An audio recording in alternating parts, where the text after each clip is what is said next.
I think it's fair to say that the build of Eisei-en Kyoto Bonsai Garden has been a long time in the making. As a matter of fact, it's been nearly 3 decades since I started bonsai at the age of 13, eventually moving to Japan to become a bonsai apprentice at Fujikawa Kokaen, and then turning it into a career by founding Eisei-en in Nashville and running that for a number of years. During that entire time, though, in the back of my mind, it was always a dream to move back to Japan, and specifically to Kyoto, to build my dream garden. And having completed the garden build this last week with the help of Sone Zoen, our garden builder here in Kyoto, I am incredibly excited to walk you through and introduce you to Eisei-en Kyoto Bonsai Garden.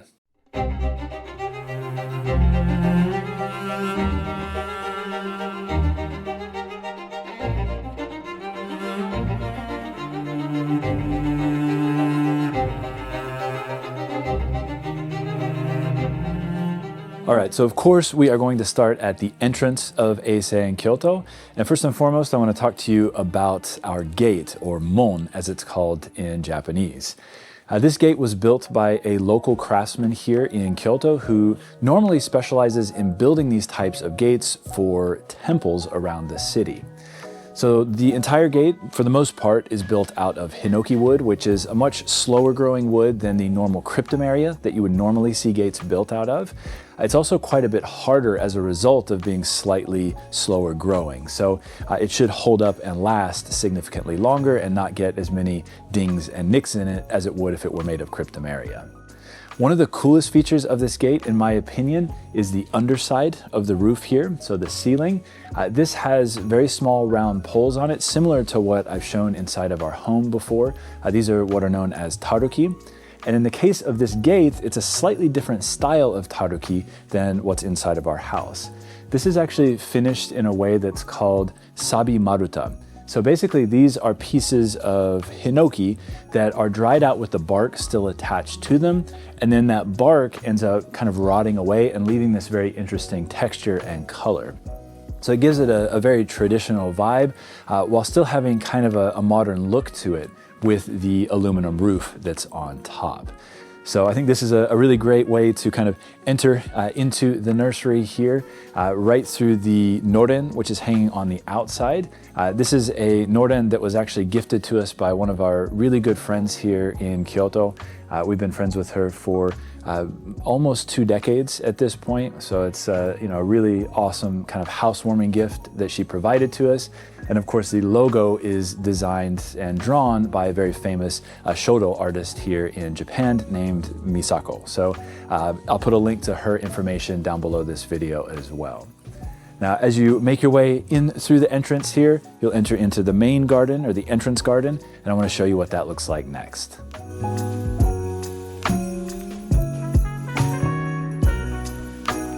All right, so the entire garden is designed in 3 separate sections, and these sections are based on the traditional Japanese design principle of shin-gyo-so, which basically translates to formal, semi-formal, and informal. So as you walk into the entrance garden here, this is the more formal area of the garden, and that is indicated by the harsh shapes, specifically of the stone pathway here. These are all repurposed stones from other gardens around Kyoto. Obviously, they're very harsh rectangular shapes, which again indicates the sort of rigid, formal nature of that aspect of Japanese art and design. In addition to that, the monkey poles that are placed in here, if you can call them that, are spread out quite far relative to the other parts of the garden. So it gives this area a big, wide, open feeling, which is very inviting, I think, when you come directly into the garden. This being a relatively small space for the entire garden here, to have the entrance area a bit more open, I think is, again, much more inviting as you walk in.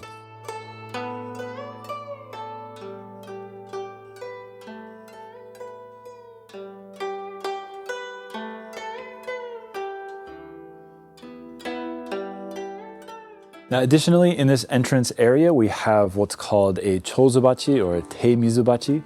which you can see here on the ground. This is meant to invite people in, and if you would like, to wash your hands before actually entering into the garden here.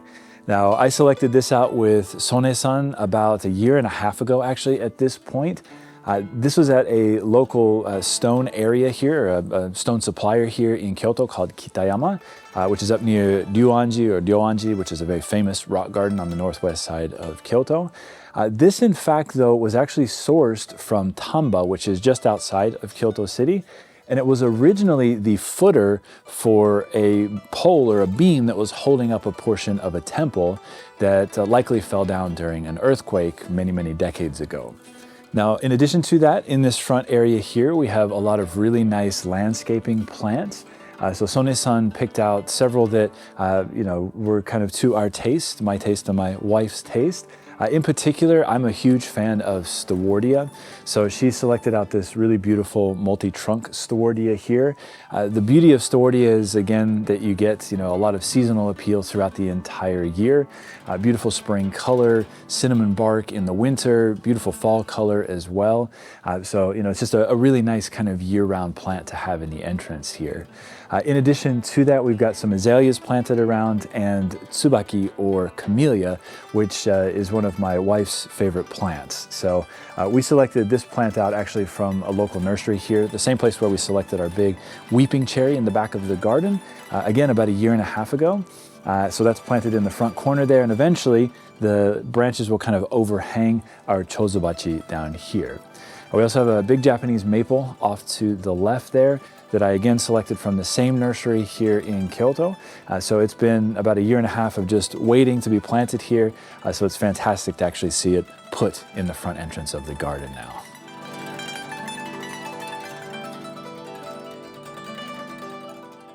So this is another interesting element that was incorporated by Sone-san in the front garden here. And this is what's called a toraishi, or what's translated as a tiger stone. And it gets its name obviously from the stripes that you can see that are naturally occurring on the stone. But this type of stone is meant to invite good luck into a garden or a home. So to have it here in the entrance hopefully means that we'll have good luck in the garden going forward, knock on wood. But in any case, I think it's one of the most beautiful stones in the entire garden here. And I'm really happy to have it right as you walk in through the entrance gate. So the final thing that I want to show you in the entrance garden here is perhaps my favorite plant on the entire property, and that is this giant sago palm. Now you might be asking yourself, why would you want to have a palm tree in your traditional, say, Japanese garden here in Kyoto? Well, surprisingly enough, sago palms are actually often incorporated into Japanese garden design. And if you drive around the city of Kyoto or pop into various gardens in the city, you'll actually see this plant planted throughout many of those gardens. But my draw for having this in the nursery here is actually from the Karate Kid movies. So if any of you guys know kind of my backstory with bonsai, I got involved in bonsai, or was first introduced to bonsai via the Karate Kid movies when I was 12 years old. Got my first tree on my 13th birthday shortly after that. Well, if you recall in the episode where Daniel-san visits Mr. Miyagi's family in Okinawa, at Mr. Miyagi's family home, there's a giant sago palm there. And I've been obsessed with this species since that time, but I've never had the opportunity to have one as a potted plant, as a bonsai, or planted in the landscape like this. So I requested to Sone-san, I want to have a feature sago palm somewhere in the garden. She did an amazing job sourcing this. This is like the most ideal look to a sago palm. In my mind, this is what I had seen for the last 30 years essentially. So to have it here planted in the entrance garden, to me, is really special. And just behind this is actually a cryptomeria bark fence. This was designed and built as a way to kind of block your eye as you're walking into the first part of the garden here, kind of making Eisei-en Kyoto a hide and reveal style garden. And speaking of revealing, we're going to reveal the next section of the garden here, which is the gyo section, or the semi-formal section of Eisei-en Kyoto. All right, so this is the gyo, or semi-formal section of the garden. And that is indicated by the transition from the harsh stones in the entrance garden to a mixture of harsh stones and natural stones on the pathway here. Now, the fellows from Sonezoen spent the most amount of time of any section on the garden right here building this out, hand chiseling every single stone to fit perfectly together. This is one of my favorite features of the garden. Obviously, it's right in front of our wooden deck here where our living room sits just behind, so we can enjoy this every day. Now, off to my left here, your right, this side landscaping section here was designed by Sone-san to feel a bit more naturalistic in appearance and just vibe in general. So she incorporated oaks in here. We've got blueberries as well, some rhododendrons, various flowers and ferns, and of course moss covering the whole area. And by the way, the moss that was put in here was actually sourced from a mountain moss specialty grower. It came in wooden boxes that were stacked, I don't know how many layers high. And the fellows from Sonezoen took individual square pieces, broke them into more naturalistic forms, and then actually physically hammered them into special dirt to allow them to kind of sink into that dirt and meld together. So over the course of this coming growing season, this should really grow in and fill in nicely. Not only will the moss really interconnect very nicely, but also all of the ferns and all of the flowers will start to take over, and this will take on a really nice naturalistic look.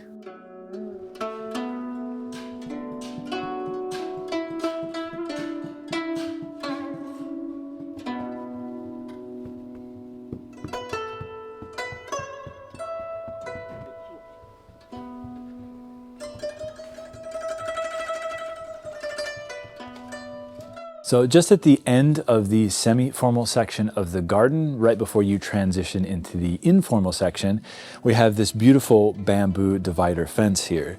This is what's known as a koetsujigaki in Japan, and this is named after a similar style of fence that you can find at a local temple here in Kyoto called koetsuji.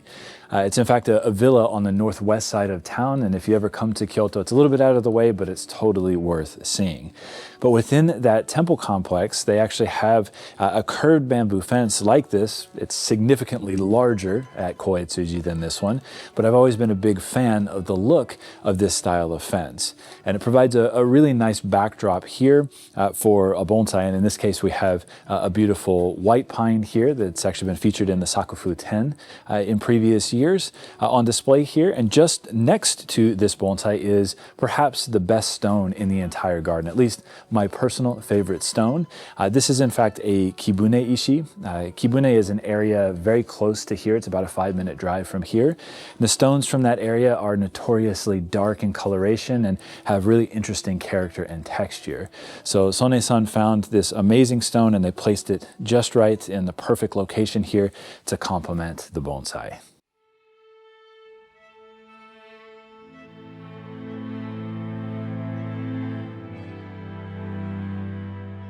And of course, just around the corner from the koetsujigaki is the informal section of the garden. And this is indicated by, again, the transition from the harsh and mixed stones of the semi-formal section to this concrete pathway that's very meandering and smooth. Sone-san incorporated a couple of small stones throughout the pathway, giving it a really beautiful sort of settled feeling to it, and kind of inviting the viewer to walk through and enjoy certain bonsai. Now, in this area, we have both monkey poles here in the similar style to the entrance garden, as well as several benches that we can put smaller trees on, like chuhin and shohin sized trees. Altogether, we'll end up having somewhere between probably 50 and 100 bonsai at any one time here that will rotate out on a relatively frequent basis. But this section of the garden has some really cool landscaping in it as well, a little bit further back. So let's head to the far rear of the garden here, and I'll show you those plants. All right, so in this back section here, first and foremost, I want to show you these plants. At first glance, they might seem a little bit out of place, but there is a reason for them being here. Before I explain that though, I'll tell you exactly what they are. So the tall skinny guy on the left-hand side there, that is a Japanese maple. It's kind of a bunjin style maple. Sone-san had seen a lot of the trees that I had brought in, bonsai that I brought in, and she noticed that bunjin tends to be kind of a style that I gravitate towards. So she found this beautiful Japanese maple that kind of tied in with that similar aesthetic. Now right next to it here, this is in fact a lemon tree. The main reason that this tree is in here is because my wife wanted it in here. She likes fruiting trees and she likes things with color on them. So this is a perfect plant to have here. And this tree was actually grown in a local nursery here in Kyoto, so it is capable of surviving our cold winters in this region. So you can see it's already got a few lemons on it. It already adds a nice color to the garden at this time of year. And of course we have some azaleas here as well and a mounded up area of moss. Now, the main reason for this being right in this specific area is as another eye stop. This is a pretty big open area to the back here. So as you walk from the semi-formal area into the informal area here, to see the entire garden all at once would be too much. So we place these plants here kind of as an eye stop. So it'll be interesting to see kind of how these plants develop over the next few years, but of course we'll provide video updates for you guys to follow along as the garden grows into itself, so to speak.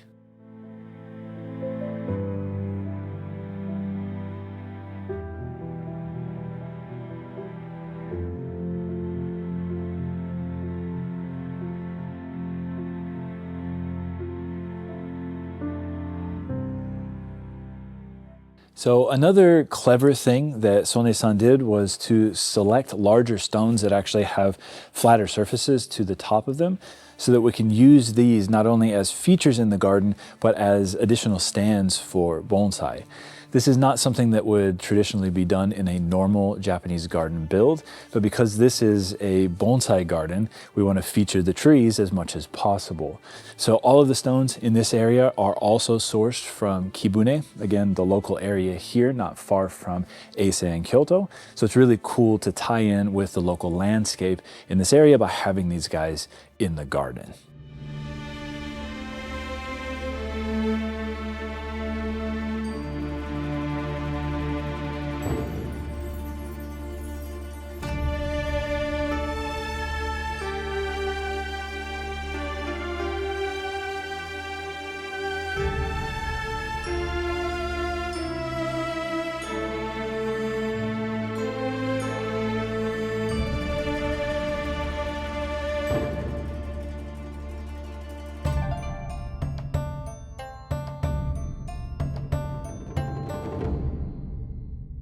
Now, in the very back section of the garden here, we have this really interesting kind of flagstone feature. This is something that was not in my original design that I gave to Sone-san, but she added this in here as a nice little feature on the back side of the garden. And I actually think this is also one of my favorite things in the garden now.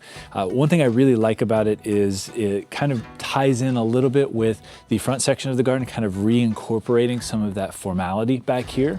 But it's also soft in the sense that surrounding it we have these stepping stones that are all natural stones sourced locally here as well. So you get this really kind of interesting transition from the soft concrete path to these stepping stones to the harsh path, stepping stones, and then up onto the engawa, which is the small deck on the backside of the house here. So again, I love this section of the garden, and there's so many little features in here that you wouldn't really notice unless they were pointed out to you. One of which is actually this little stone off to my left here. It's a seemingly unimportant stone, but it's actually a really thoughtful stone.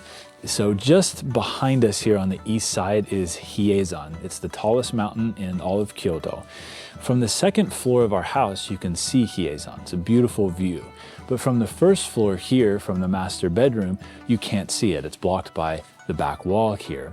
So Takao-san, who is the head garden builder of our project here, found this stone that is triangular in shape, looks just like Eisei-en, and he placed it right here just outside of the bedroom window.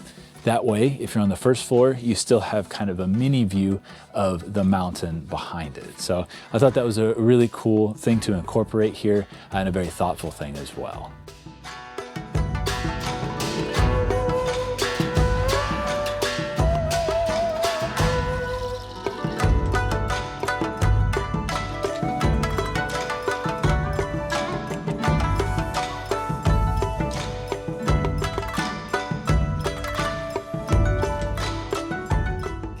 So the final section of the garden that I want to show you here is in fact the first thing that we did in the garden, and that is the area surrounding the Shidarizakura or the weeping cherry.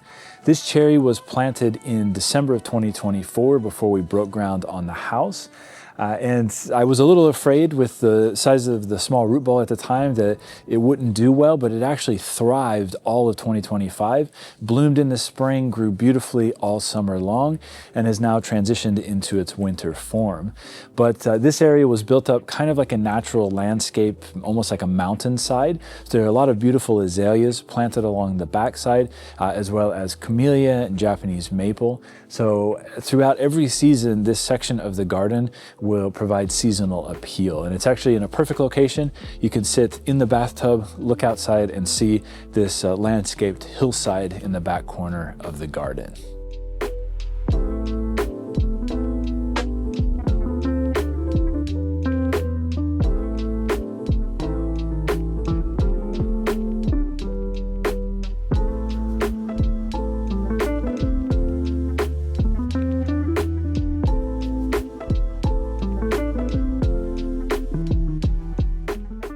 So lastly here, I have a direct message for Sone-san. このビデオを見ていただいていると思うんですけれども、この長い付き合いでいろいろありがとうございました。最初から最後まで私の細かい希望を聞いていただいて、本当に感謝してます。一番感動したのがめちゃめちゃ寒いのにソネゾネさんの皆さんが毎日来て朝から晩まで頑張ってで仕事しながらみんな笑顔しててもう本当に感動してました。これから、長い付き合いでまたよろしくお願いします。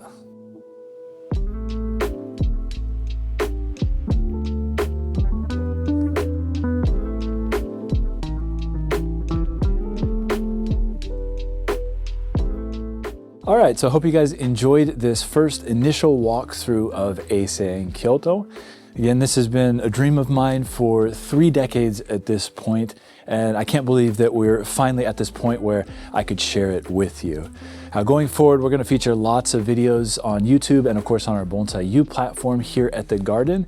So be on the lookout for those. And in the future, if you're ever in Kyoto, please shoot me an email. We would love to have you come out and check out the garden. So thank you guys so much for checking out this episode. Look forward to seeing all of you next time around. And until then, take care.